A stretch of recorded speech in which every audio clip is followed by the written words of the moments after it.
JonTron.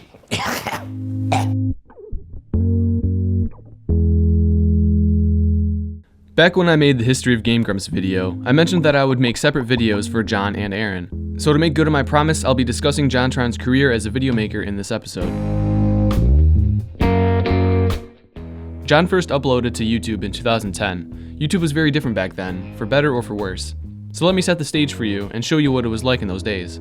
You remember some of these videos? This was the time before YouTube's monetization algorithm changed from views to watch time, so people were trying to make one-off viral videos instead of what you see now, consistency.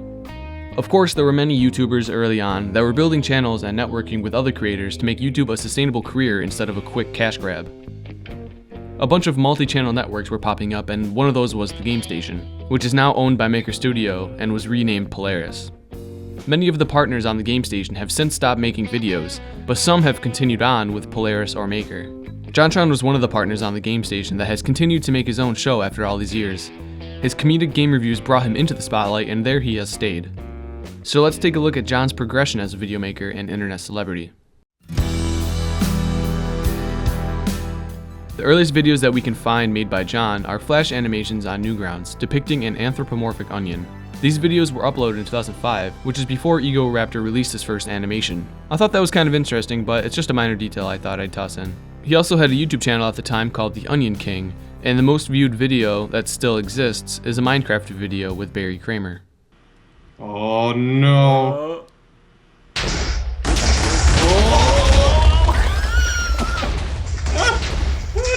Barry, it cleared it. Oh my god. The first JonTron video was uploaded on August 31st of 2010. It was a two-part review of the game Daikatana. We can see that John had a clear view on what the structure of his videos were going to be, bouncing between talking to the camera, commentating over footage, reaction shots, and snappy editing was and still is the core format for his show. He was aware that people would compare his show to The Angry Video Game Nerd because he was one of the first to use that format. But over time, John has refined his style and comedy to be something unique and original. John used to upload a few videos a month, sometimes only 3 or 4 days apart. Many of the videos he released in the early days have since been unlisted because he said they no longer fit the quality of the channel. John started uploading less and less frequently over the years, and without a doubt it was his way of taking more time for each video to make them the best he could instead of trying to push a video out every week.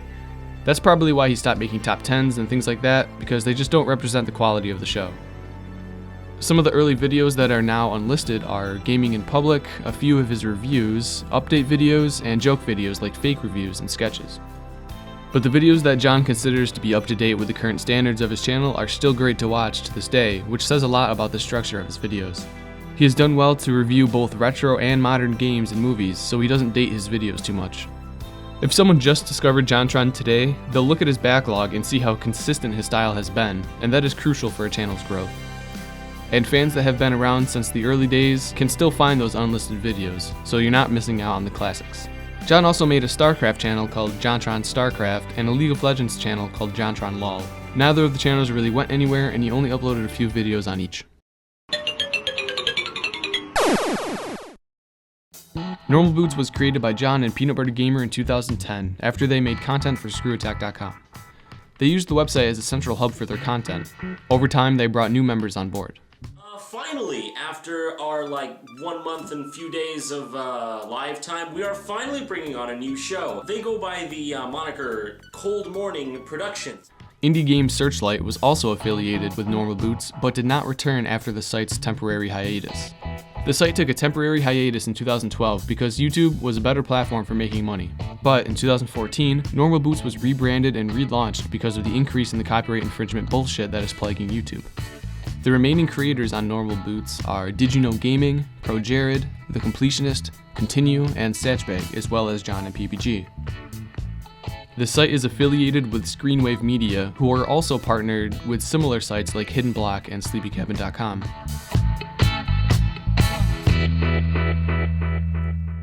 One of the early videos that gained John a large number of subscribers is his video about Dino City. It was posted on Reddit and reached number 1 on the front page. In an episode of Game Grumps, Aaron mentioned seeing that video on Reddit was his first exposure to John, and he reached out to him to become friends. After working together on a few videos, Aaron and John created Game Grumps together. If you haven't seen my video about the history of Game Grumps, click right here.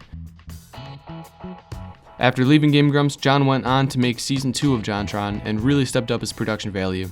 The videos in Season 2 have become some of the most viewed videos, and for good reason. Leaving Game Grumps and moving to New York City was, as I imagined, very stressful, but John was able to make the best of his situation. It was a bold move on his part, but he decided to follow his gut and work on the show that he loves making, and it worked out. John created a show that cascaded him into internet stardom. Then he made a Let's Play that wasn't creatively fulfilling, so he went back to doing the thing that made him who he is, and he did it bigger and better. Character arc.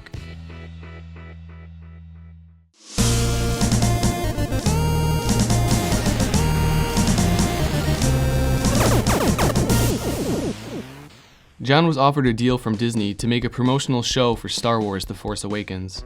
Since Disney owns both Star Wars and Maker Studio, John was given free reign over intellectual property of Star Wars. Starcade was a large-scale project compared to John's main show.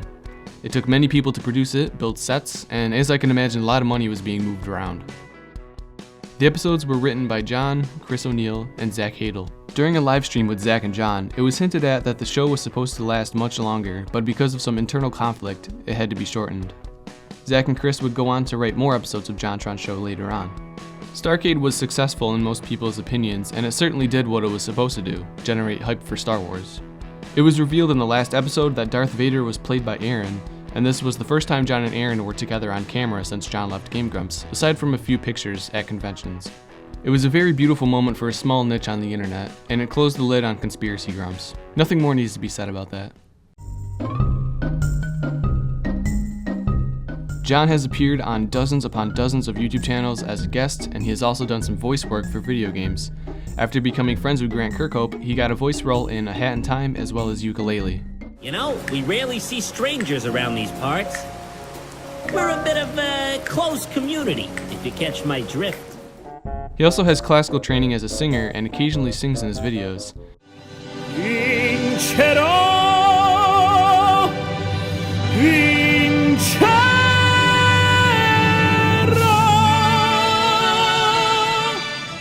As an incentive for a live stream fundraiser for charity, he released a full-length cover of Katy Perry's Firework. The fundraiser raised over $25,000 for Teach for America and featured Skype appearances by Grant Kirkhope.